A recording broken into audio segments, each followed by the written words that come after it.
वो queen maker वो कुछ और ब्रेक कर रहे थे, इसे मैं काट रहा हूँ।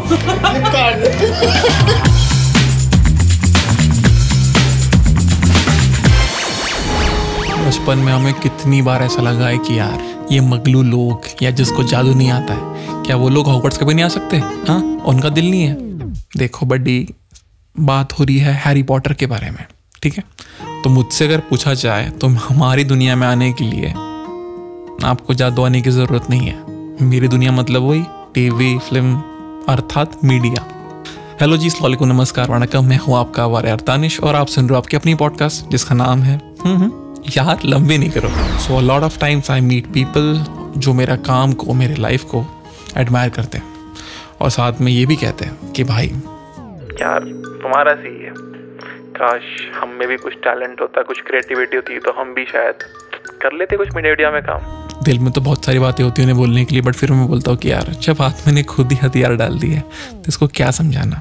लेकिन आई नो थोड़ी लंबी हो रही है, सीधा मुद्दे पे आते हैं। मुद्दा ये है कि बहुत सारे लोगों को ये जानना है कि यार अगर हमें नाचना गाना नहीं आता है तो इसके अलावा ऐसा और क्या ज़रिया है जिसके चलते हम यहाँ आ सकते हैं। तो सिर्फ नाचना गाना ही सब कुछ नहीं होता है भाई, इसके अलावा बहुत कुछ चीज़ें। वो क्या है वो जानने के लिए आज अपने साथ में एक शख्स है। वो जो शख्स है उनका नाच गाने से दूर दूर तक ताल्लुक़ नहीं है, लेकिन तो वो शख्स एक लीडिंग ब्रॉडकास्ट चैनल के कंटेंट ऑपरेशंस टीम के डायरेक्टर है। ये बात तो हमें काफ़ी दिनों से करनी थी, लेकिन कभी हम बिजी थे, कभी वो बिजी थे, कभी जगह सही नहीं थी। तो अभी हमने बोला कि भैया आज टाइम है, जगह सही नहीं तो क्या हुआ, जहाँ है वहीं कर लेते।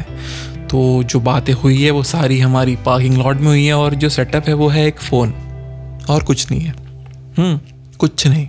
तो जिनका नाम है पंकज राठौड़ और ये एक कंटेंट ऑपरेशंस टीम के डायरेक्टर है और इस पॉडकास्ट में आए हैं मतलब मेरे दोस्त। तो सुनते हैं मेरे ही दोस्त मित्र के मुंह से कि क्या है, क्या चीज़ है।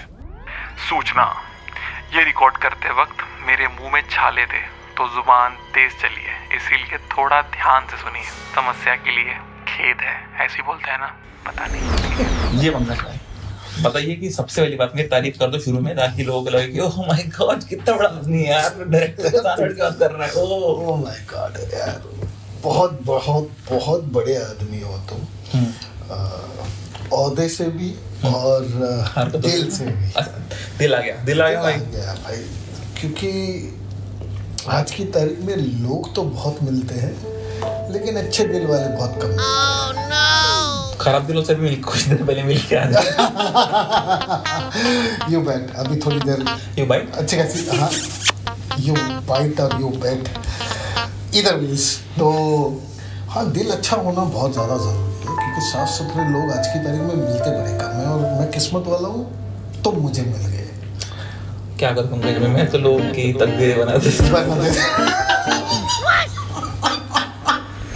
तो मुद्दे पे आते हैं और मुद्दा ये है कि हमने अपना करियर शुरू किया, मीडिया करियर प्रिंट से शुरू किया, उसके बाद ब्रॉडकास्ट में गए, उसके बाद हम गए आईटी फील्ड में क्योंकि हमने कुछ आईटी की कोडिंग भी की थी, तो डोमेन एक्सपर्टीज यूज़ करके कहीं आईटी में गए।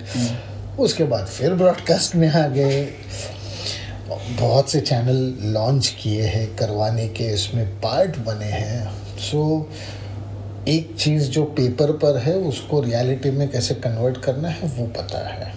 मतलब बेसिकली ये बोलते हो कि सड़क से उड़ा के स्टार बना देना आपका काम है। हाँ, लेकिन खुद नहीं बन पाते, तो वही है ना, किंग मेकर है ना। वापस coming back to Pankaj ji. तो पंकज जी बात है ऐसी कि आपने कहा कि 25 साल का experience ji.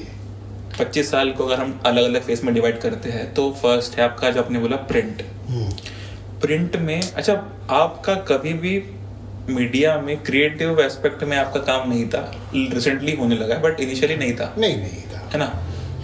So back in 96 जब लोग जॉब ढूंढते थे, तो जब जॉब ढूंढते थे तो दो प्रकार की जॉब हुआ करती थी उस वक्त। मार्केटिंग के लिए बहुत ज़्यादा लोग प्रेफर करते थे। आपने MBA किया है और आपने पोस्ट ग्रेजुएट किया है, या आपके पास कोई एक्सपीरियंस है, वेरी मैं तब असिस्टेंट अकाउंटेंट और ये सारा काम करके कंप्यूटर कोडिंग करने के बाद I was not getting a good पे एज अ सॉफ्टवेयर डेवलपर। तो क्या किया कि भाई एक पेपर में ऐड देख ली और वहाँ पे अप्लाई करने चले गए। तो क्या करने के लिए बताया कि भाई डेटा एंट्री ऑपरेटर। तब ये सोच में आ गया कि यार मैं जो लोगों के लिए सॉफ्टवेयर बनाता था, आज मैं वो किसी के बनाए हुए सॉफ्टवेयर में मैं काम कर रहा हूँ। बट तब एजेंडा क्या था कि भाई मुझे सैलरी उससे ज़्यादा मिल रही है। So my perspective for getting into media at that point in time when I joined the first 6 months वो ये था कि मुझे अच्छी सैलरी दे रहे हैं। ठीक है, अब हम उसके नंबर्स में नहीं जाते हैं, बट मुझे एक अच्छी सैलरी मिल रही थी कंपेयर टू मेरे सॉफ्टवेयर डेवलपर केस में। बट शुरुआत के 6 महीने जब काम करने में वो फेज में से बाहर आना कि मैं किसी और के सॉफ्टवेयर में काम कर रहा हूँ, क्योंकि आप खुद एक क्रिएटर हो और बाद में किसी के क्रिएशन को फॉलो करना, वो 2 अलग अलग चीज़ें हैं। वो चीज़ को साइड में रखने के लिए मेरे 5-6 महीने गए। But then after that I realised कि ये इंडस्ट्री कितनी बड़ी है। और उस वक्त मैं सिर्फ प्रिंट को फॉलो करता था, तो प्रिंट इंडस्ट्री इटसेल्फ इतनी बड़ी थी और मुझे टेक्नोलॉजी हमेशा चैलेंज करती थी, मुझे टेक्नोलॉजी हमेशा इंटरेस्ट करती थी, मुझे टेक्नोलॉजी हमेशा बुलाती थी और वो चीज़ें मुझे बहुत ज़्यादा इंस्पायर करती है। सो नई नई चीज़ों को देखना, नई नई टेक्नोलॉजी को देखना प्रिंट मीडिया में, और वो चीज़ों की वजह से, वो टेक्नोलॉजी की वजह से मैं चीज़ें सीखते गया ऑपरेशंस एरिया में। जहाँ एक सिंपल इस बीच में कट करूंगा, आपने अभी एक जिक्र किया टर्म का ऑपरेशंस, जिसके आप डायरेक्टर भी हो, सीओटी कंटेंट ऑपरेशंस टीम्स। तो ये ऑपरेशन टर्म का मतलब क्या है मीडिया इंडस्ट्री में? ऑपरेशन मतलब क्या, आप ऑपरेट करते हो?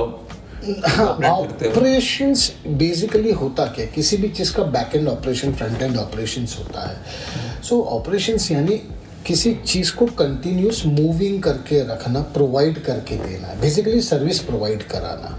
सो अगर जो आप कोई चीज़ चाहिए, आप अगर जो बैंक में जाते हो, तो बैंक में जाते हो और आप समझो कैश विड्रॉ करने के लिए आप चेक लिख करके देते हो, तो वो आपको निकाल करके चेक से आपको एक कैश निकाल करके देता है।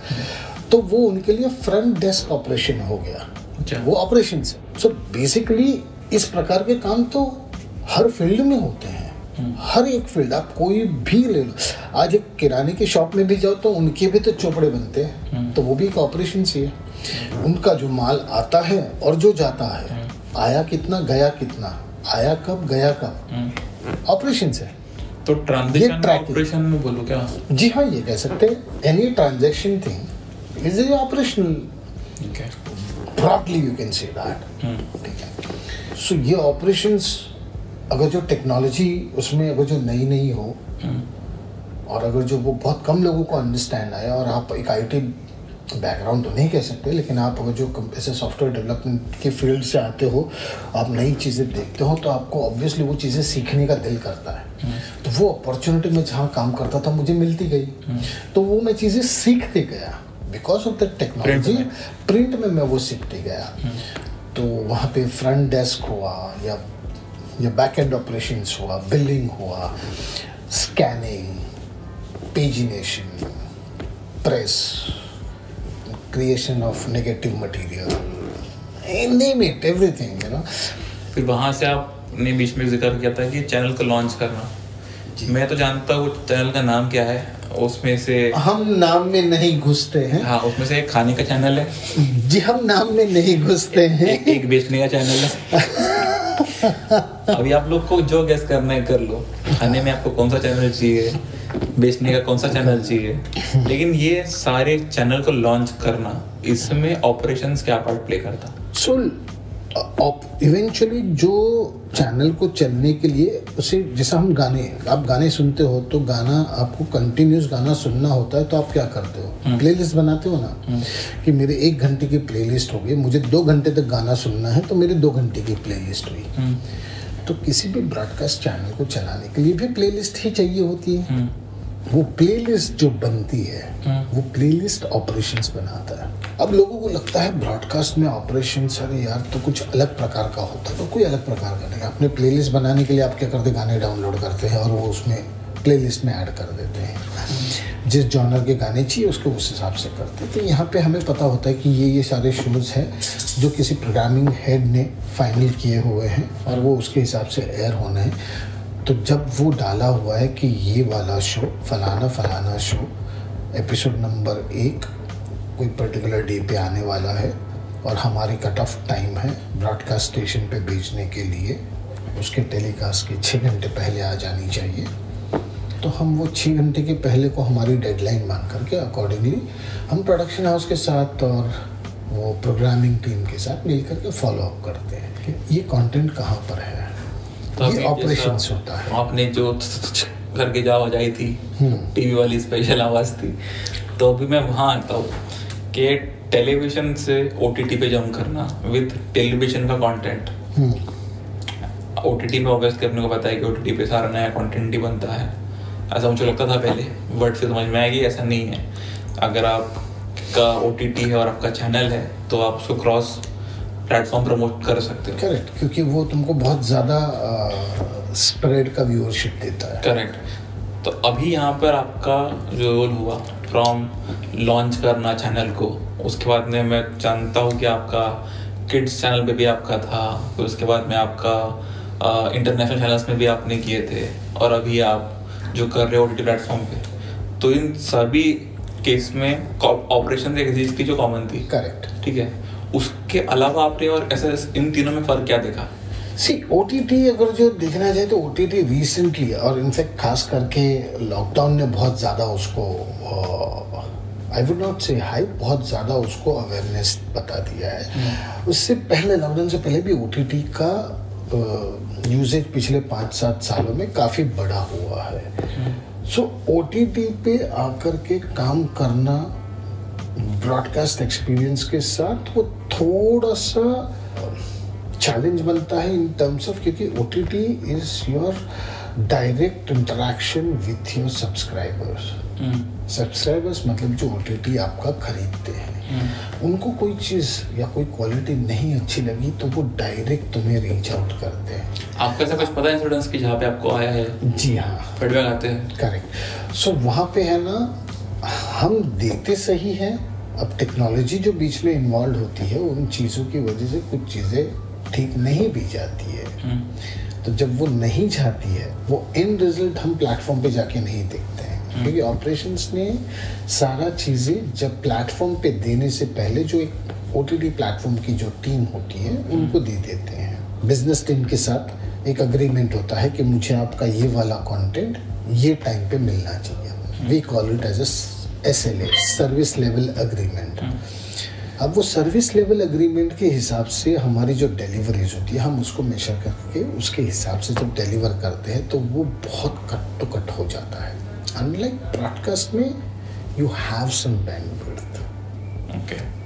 ऑपरेशंस और ग्लैमर क्या कभी मेल होता है? बहुत होता है, बहुत होता है, क्योंकि कई बार देखो जब तुम टिपिकल ऑपरेशन देखोगे तो उनका कोई लेना देना नहीं होता है। मीडिया ऑपरेशंस, मीडिया में भी जो एक सर्टेन प्रकार का टिपिकल ऑपरेशन होता है जो बैकएंड ऑपरेशन है, जैसे हम आर्काइवल वगैरह की बात करते हैं, तो वो वाली टीम को बाहर आकर के एक्सपोजर में होता ही नहीं है। जैसे कि जो हमारा काम जैसे देख लेते हो कि जहाँ पे हमें सर्टेन प्रोसेस में जो भी हम इन्वॉल्व हुए हैं, जहाँ पे हमें फ्रंट लाइन मीटिंग में जाकर के उनके साथ बात करनी होती है, तो हमें वो चीज़ें एकदम मतलब नॉर्मल लगती है कि ओके फाइन, ठीक है यार, ये अपना काम कर रहे हैं, हम अपना काम कर रहे हैं। बट हाँ, as a layman if you see, जनता जो देखती है, जनता को हमेशा ग्लैमर पसंद होता है। क्यों? क्योंकि चैलेंजेस, अप्स एंड डाउन्स वाली, लो वाली जिंदगी तो हर एक की इसमें होती है। जो चेहरे पे मुस्कुराहट लाए वो ग्लैमर होता है, और वो ग्लैमर के लोगों को देख करके खुश हो जाते हैं। क्या होता है? तो उनके लिए वो सेल्फीज बहुत मायने रखती है। तो yes, from that perspective if you are asking, there is a vast difference.